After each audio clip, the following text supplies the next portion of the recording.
வணக்கம். மகளிர் மனம் கவர்ந்த முத்து. மாதரை பிறப்பதற்கே நல்ல மாதவம் செய்திடல் வேண்டுமம்மா என்றார் கவிமணி. ஆம், உண்மையாகவே பெண்ணாக பிறந்ததை இழிவாக கருதாமல் உயர்வாகவும் உன்னதமாகவும் கருதி பெண்களின் வாழ்க்கை முன்னேற்றத்திற்காகவும் பெண்களின் உரிமைக்காகவும் உயர்வுக்காகவும் உழைத்த உன்னத தலைவி டாக்டர் முத்துலட்சுமி அவர்கள் 1886ஆம் ஆண்டு ஜூலை மாதம் 30ஆம் நாள் புதுக்கோட்டை மாவட்டத்தில் நாராயணசாமி என்பவருக்கும் சுந்தரம்மாள் என்பவருக்கும் மகளாக பிறந்தவர் முத்துலட்சுமி அவர்கள். வீட்டுக்குள்ளே பெண்ணை பூட்டி வைப்போம் என்ற விந்தை மனிதர் தலைக்க விழுந்திருந்த காலம் அது. ஏட்டையும் பெண்கள் தொடுவது தீமை என்று எண்ணி இருந்தவர் மாயாத காலம் அது. ஆம், அந்த காலத்தில் பெண்கள் படிப்பது என்பது ஒரு கேள்விக்குறியாக இருந்த காலம். பெண்களின் படிப்பும் பெண்கள் வெளியே செல்வதும் அனுமதிக்கப்படாத காலம்.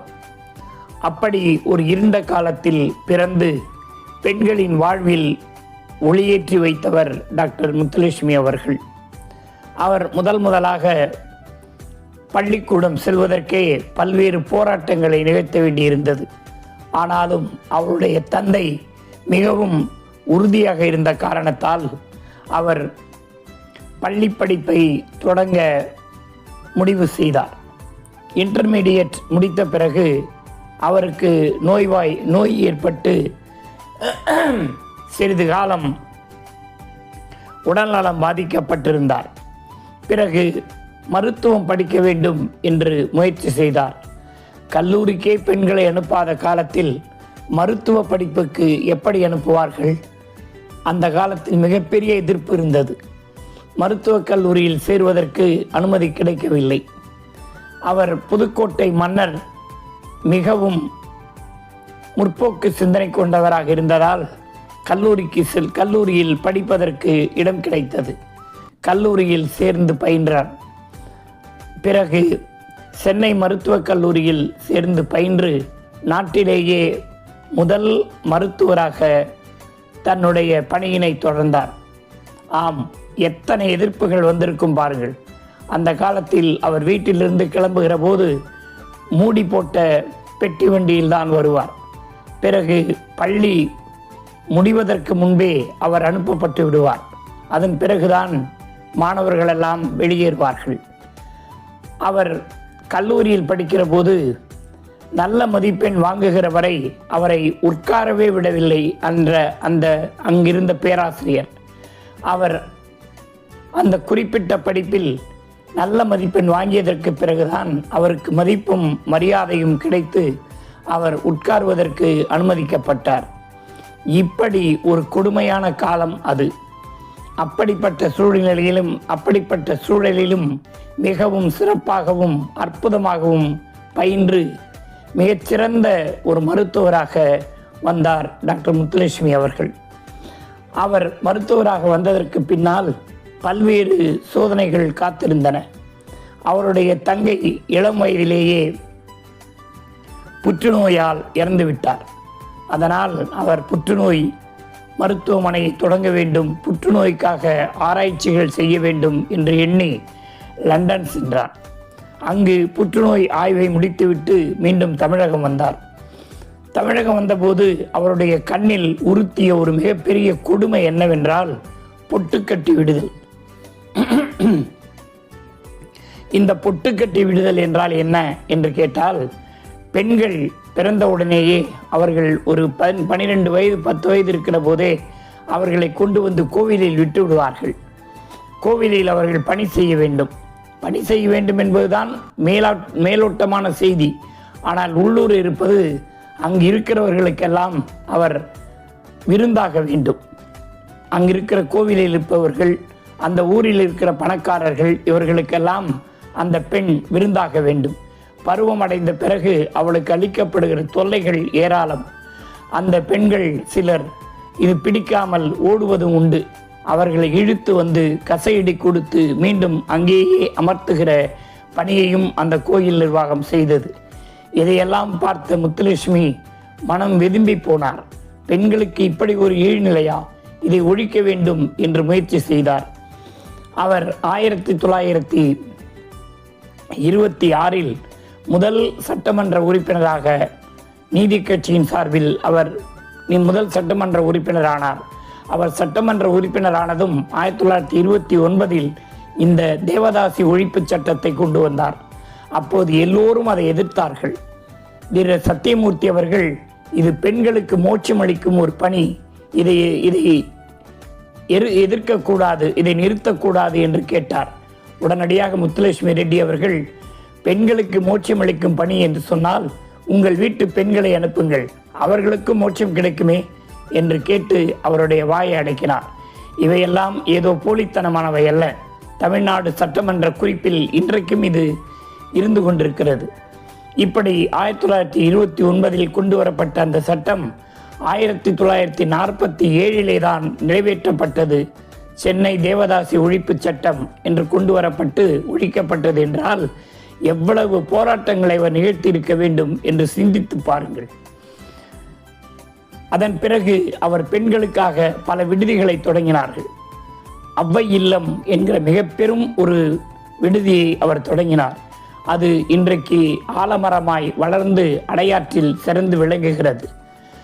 தன்னுடைய தங்கை இளம் வயதில் புற்றுநோயால் இறந்ததை கண்டு மனதிலேயே புழுங்கிக் கொண்டிருந்த அவர் புற்றுநோய்க்காக ஒரு மருத்துவமனையை ஆரம்பிக்க வேண்டும் என்று எண்ணினார்.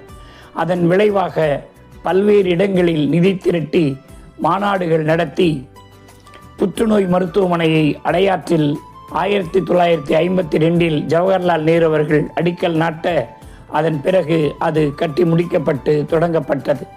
12 படுக்கைகளோடு தொடங்கப்பட்ட அந்த மருத்துவமனை இன்று 500 படுக்கைகளோடு விரிவடைந்து ஏறக்குறைய ஆண்டுக்கு 1 லட்சம் நோயாளிகள் புற்றுநோயால் பாதிக்கப்பட்டவர்கள் குணமடைந்து வருகிறார்கள் என்பது வரலாற்றில் குறிப்பிடத்தக்க சாதனை. இப்படி பல்வேறு பணிகளை செய்தவர் டாக்டர் முத்துலட்சுமி ரெட்டி அவர்கள். அவர் முற்போக்கு சிந்தனையாளர். பெண்களுக்கு சமத்துவமான உரிமை வேண்டும் என்று கேட்டவர். பெண்கள் அடங்கி போகிற இனம் அல்ல, அவர்கள் ஆர்ப்பரித்து அலையென திரண்டு வரக்கூடிய ஒரு இனம், அவர்களை எப்போது மதிக்க வேண்டும் என்று உரத்த குரல் எழுப்பியவர் அவர். அப்போது அவருக்கு திருமணமே வேண்டாம் என்று எண்ணியிருந்த நேரத்தில் லண்டனில் படிப்பை முடித்துவிட்டு சென்னை வந்த சுந்தர ரெட்டி என்பவரை அவருக்கு இணையான சம உரிமை தருவதாக வாக்களித்த பிறகு முத்துலட்சுமியினுடைய அனைத்து கொள்கைகளையும் நான் ஏற்றுக்கொள்கிறேன், எனக்கு இவர்தான் சிறந்த துணைவி என்று அறிவித்து அவரை மணந்து கொண்டார். இப்படி தன்னுடைய வாழ்க்கையிலும் தன்னுடைய வாழ்நாளிலும் பல சாதனைகளை செய்தவர் அவர். யாருக்காகவும் அவர் அடங்கி போய்விடவில்லை, எதற்காகவும் அவர் ஒடுங்கி போய்விடவில்லை. முதல் பெண் மருத்துவர், முதல் சட்டமன்ற உறுப்பினர், இப்படி பல்வேறு முதல்களை சந்தித்தவர் அவர். எல்லோரும் அகில உலக பெண்கள் மாநாட்டில் கலந்து கொண்டு அதில் வாக்குரிமைக்காக போராடியவர் முத்துலட்சுமி அவர்கள். பெண்கள் எல்லா வகையிலும் உயர்ந்தவர்களாக இருக்க வேண்டும், அவர்கள் எங்கும் அடங்கி போய்விடக்கூடாது, அவர்களுள் ஒரு எரிமலை கொதித்து கொண்டிருக்கிறது, அந்த எரிமலையை வெளியே கொண்டு வர வேண்டும், அவர்கள் ஆவேசத்தோடு ஏன் அடங்கி கிடக்க வேண்டும் என்றெல்லாம் வீர உரையாற்றியவர் அவர்.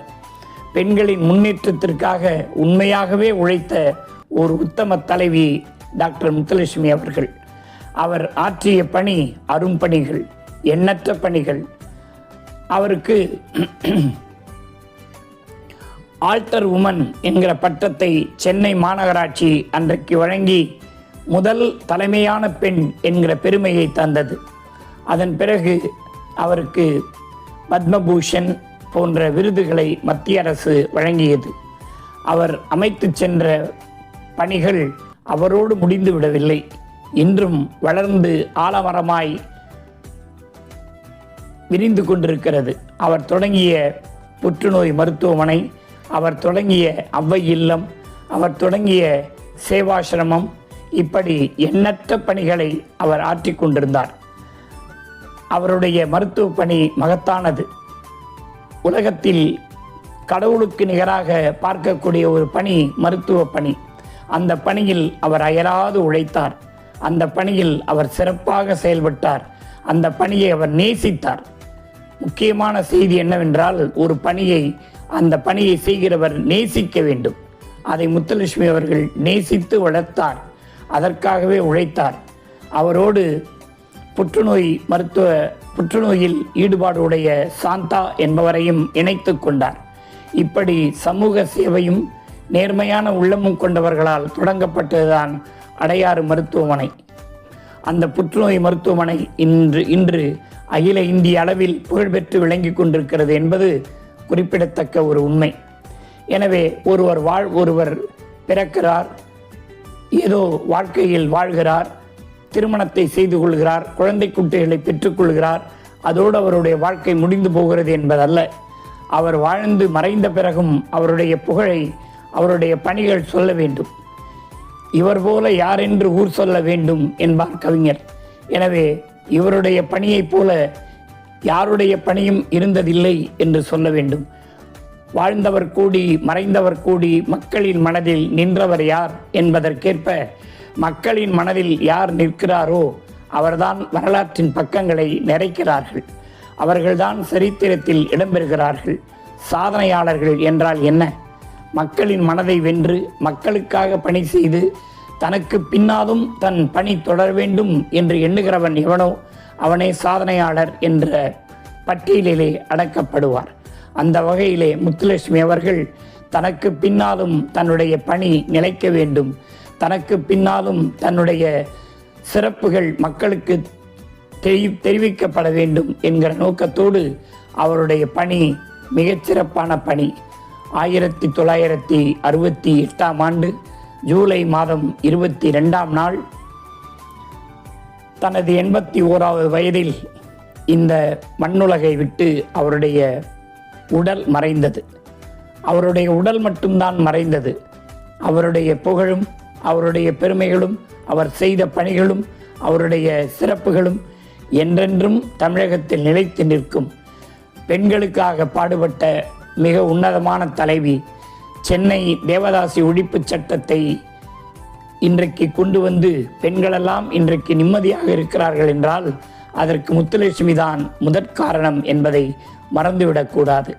இப்படி எண்ணற்ற பணிகளை செய்து என்றென்றும் நம் இதயத்தில் வாழும் முத்துலட்சுமியின் புகழ் ஓங்குக, உயர்க, உன்னதமாய் சிறக்க.